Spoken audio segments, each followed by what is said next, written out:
All right, Erica, thank you so much for joining us today. For those watching, we are in our kind of interview series about interviewing people that are kind of on the front lines of dealing with this change that we're experiencing right now of a new normal with this pandemic of coronavirus.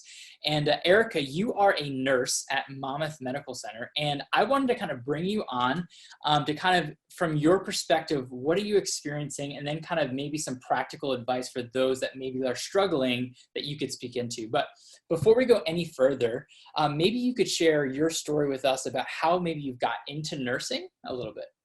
Okay. Hi, everyone. My name is Erica Brown, and I'm a registered nurse. I've been a nurse for almost 8 years now. Ever since I was a very young girl, I really actually was interested in nursing, and I have a very caring and compassionate personality, and I always just love being able to help people in their time of need. So I knew, like, being very young that I wanted to do nursing, and right out of high school, I went to college, graduated with my bachelor's. Initially, I worked med-surg telemetry at Community Medical Center. And then for the past 6 years, I've been at Monmouth Medical Center, and I actually work in the float pool. So I work on 3 different units. The one is pediatrics with children. I work on the NICU, and that is with premature babies in the intensive care unit. And I also work on postpartum, that is with mothers and babies that just newly delivered their babies. So I definitely have, I always say I've worked every lifespan. Yeah. Definitely learned a lot over the years. But nursing is definitely a great profession, and I love it. That's awesome. That's really, really cool. So I kind of want to start off talking with you about this. From everyone I've talked to recently, this wasn't a gradual buildup. This is something that kind of happened all at once. So from your perspective, what has your experience been like for the last kind of 2 weeks at the hospital? So it's been crazy. Every day, I'm not gonna lie, every day it seems to get a little worse. And it's scary, like how it is today versus even 1 week ago. It just has drastically changed. And I remember a couple weeks ago, I was actually at the hospital when they had said, oh, they had just brought in someone and tested him in the ER. And that was like our first case that we had even heard of. He ended up being positive. And then after that, there was just numerous people coming in, getting positive. And initially, like, I'm so fortunate because I don't work in the ER and I don't work in the ICU. So I do feel very blessed that I'm not constantly surrounded. But over the days and time, there has been more patients kind of like getting onto our units. And even recently we had, you know, a couple patients, they're not really being honest about having the symptoms. There was a couple that didn't tell the nurses that they were positive, and then all these people were exposed. And so it's just kind of like a thing where we don't really know who has it or who could get us sick. And the other fear is like our coworkers getting sick because we're surrounded by so many people, taking care of so many people, and then we could easily get infected. But also the main difference also is they're not allowing visitors, which I think for the safety of everyone is good, but I also realize that's very hard on everyone in general. People can't visit their loved ones. Even in the NICU, only one parent can visit during like a certain 2 hours during the day. So it's very like a high stress time for everybody. And also the shortage of PPE, which is personal protective equipment. That is very true. The mask, like the other day at work, I was given one mask and they said, make sure this mask, you keep it your whole shift because this is all you're getting.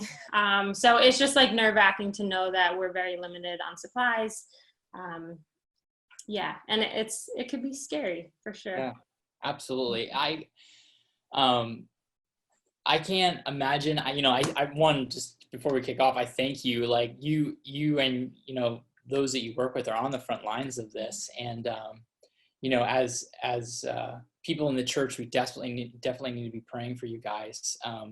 But as we kind of continue, I'm sure there's people watching this. I think one of the challenges right now is there's so much information of trying to sort through what is real, what's not, what should I listen to, what not. So from your perspective, if someone's watching this and they're like, sometimes we get in our heads like, do I have symptoms? Do I not have symptoms? What are some things that we should be looking for in terms of symptoms that, like, you know what, this is serious. I think I should go do something about this. Yeah. So the hard part right now is so many people are dealing with seasonal allergies. They're getting the flu, they're getting the cold. So I think people are getting these symptoms and assuming automatically that they have coronavirus. But really, there are specific symptoms you can look for. Everyone has slightly different cases of it. But the main ones to look for would be like a sore throat, a dry cough. Some people are having headache.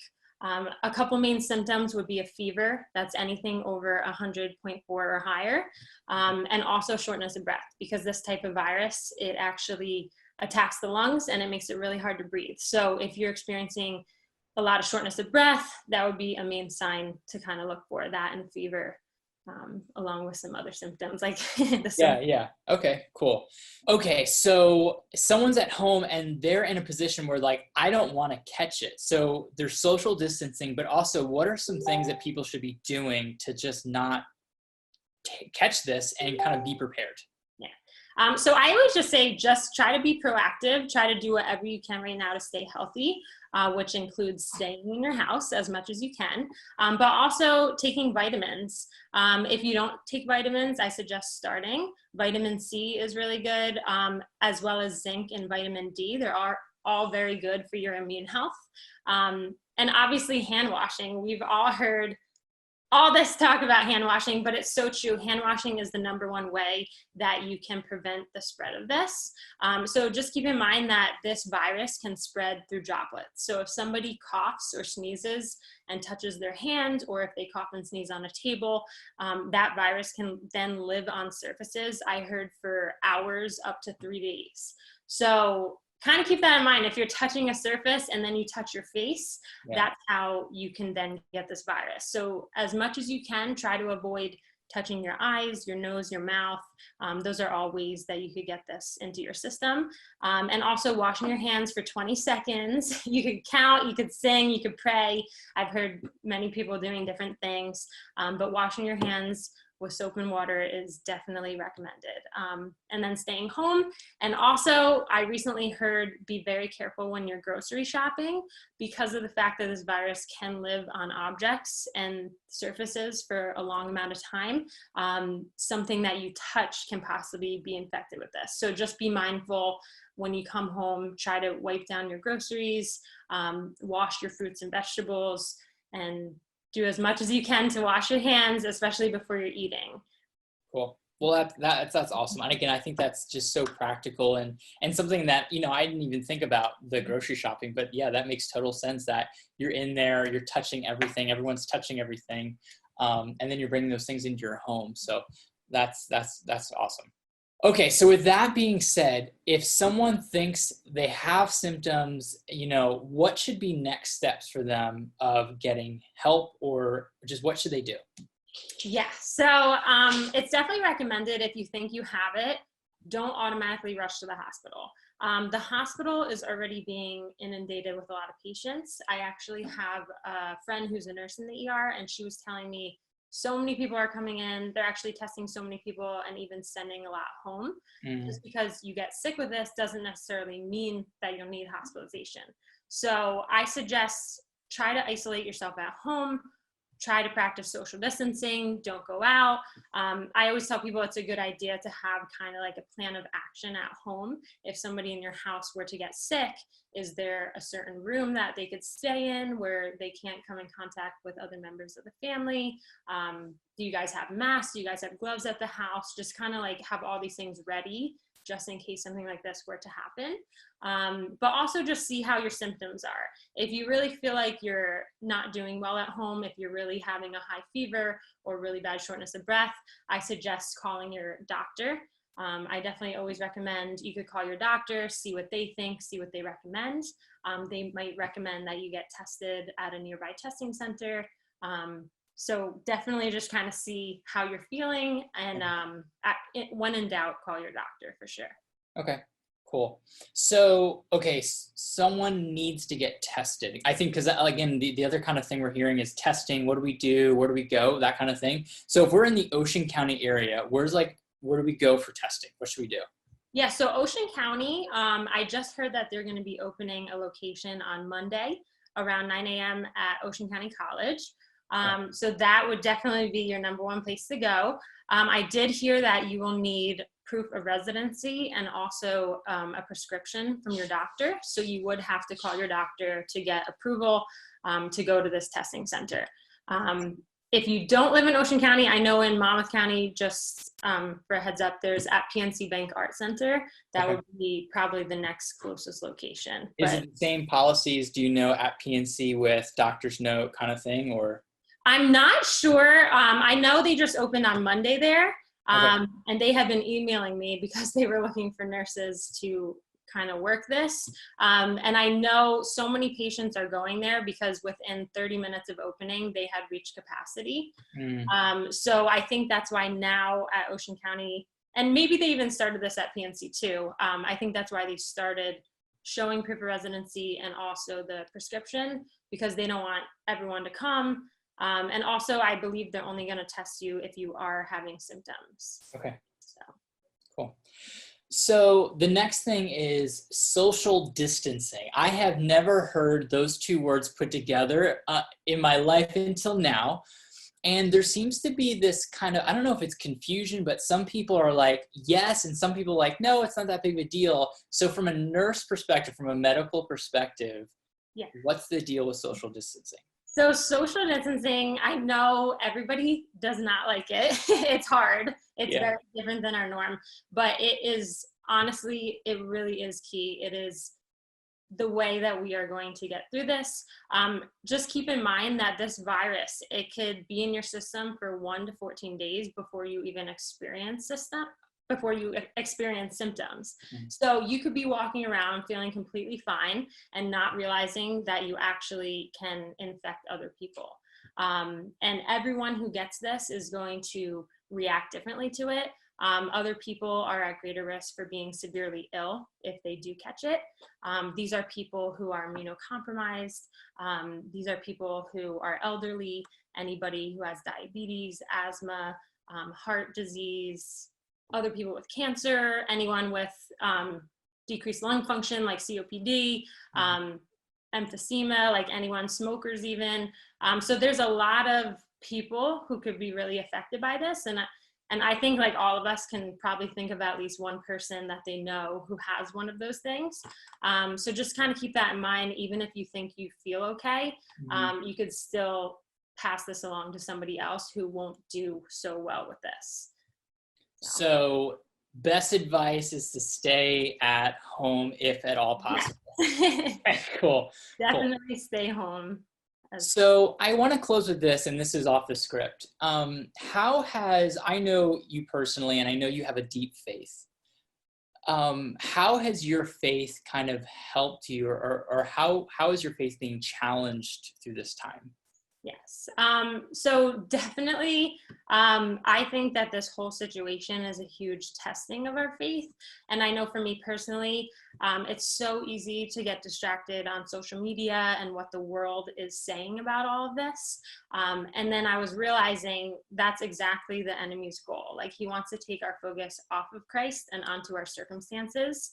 And we need to realize that and not let him do that. So instead, we have to put our focus completely on Christ. We have to bring him all our worries, all our cares, anxieties, fear, anger, frustration, anything. Like bring it all to him, and he will truly fill you with peace and hope that you have. And I say that all the time. I'm so thankful for my relationship with Christ, because especially during a time like this, he just gives me all the hope that I need to get through. And I encourage you all to do the same. So. Cool. That's awesome. Yeah, I think it's in times in the valley that when your faith is tested, you get to see what your faith is really kind of made of. And the tension about being in kind of tough times is yes, it's tough, but that's usually when we feel closest to God, right? That's usually when we're praying more, that we're searching in the Bible, that we just experience God more. So as tough as it is, a lot of times it's when we feel closest. So it's this weird tension, but yeah, I think at some point we all need to kind of have a better perspective on where to take our fear and anxiety and worry. I agree. And I also was thinking, like, during time like this, I know so many people who are discouraged, depressed, lonely, and upset and fearful about this. And I feel like as Christians, this gives us even more of a reason to try to like find ways to be a blessing in somebody's life. This could be something simple like picking up groceries for your elderly grandparent, or maybe writing a letter of encouragement to somebody that you know is lonely and depressed. It could be, donating supplies to the hospital. My friend messaged me the other day. He has a friend who's making masks, like handmade masks. Yeah. And this person I don't even know just mailed me like a whole box of masks. And I was just like so touched by that because I don't even know this person. So just like things like that, like where can you be a blessing in somebody's life? And through that, we have the opportunity to show the love of Christ. So just kind of keep that the mindset too. Yeah, I love that. So if someone's watching this and they are a person of faith, how can they be praying, for you, but also nurses in general and medical staff? Because again, they at this point really are on the front lines of this. One, maybe are there ways that people can help? And then also, what are some specific ways people could be praying?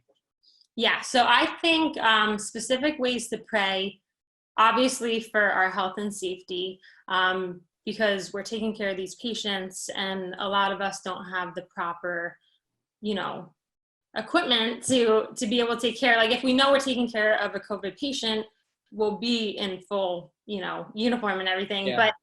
But we're coming in contact with people that we don't know have it. Maybe they do have it. So just protection against this virus, that we could stay healthy so that we could keep doing our job to get these patients better, get them back home. And I know the other fear is a lot of nurses, they live home with family members and they're afraid that they're going to get this virus and bring it home to their family. So just to pray for them not to have fear in that. Because I know even for me the other day, driving into work, it was the first time ever that I actually felt afraid to go to work. I felt fearful, and I don't want to feel that going into work. It could be really discouraging. A lot of nurses, especially the ones taking care of those patients every day in the ICU and the ER, I know they could be very discouraged and overwhelmed. It's a very high stress environment right now. So just pray less stress, health, no fear, and ways you could help.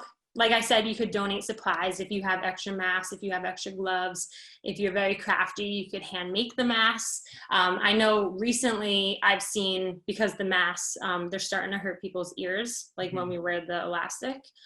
So just recently I saw people are making headbands with like little buttons on it that they could kind of hook the little mask onto the button so that we don't have breakdown over the ear. Yeah. So stuff like that is good. I've seen people have been blessing nurses with food, with coffee, I've seen. So that's we definitely feel the love, and we're so thankful for all of that. We really are. That's really cool. And I think kind of listening to what you're saying is also, if you have probably someone in your life who is a nurse or is a doctor, I would assume that just reaching out to them, knowing that, hey, I as a friend, I care about you. What can I do for you? Like just simple probably acts of like that they're not invisible, is probably, would go a long way too. Because when you're in the thick of it and you just feel that pressure, I would just imagine that it can be very lonely and isolating. And if you are praying for someone, like text them, tell them, because I've had people texting me, I'm praying for you, you're on my heart. And it like means a lot when I get those text messages, just to know that like they care. So definitely I recommend that. That's awesome. Well, I don't want to take any more of your time. Thank you so much, Erica, for doing this today. I think it's going to be a great resource for people. One, to help with maybe some fear management, but also some practical things of what should I do if I have symptoms, or where should I go, and all those things. So thank you so much for taking this time. And yeah, thanks. You're welcome. All right. See ya. Be healthy.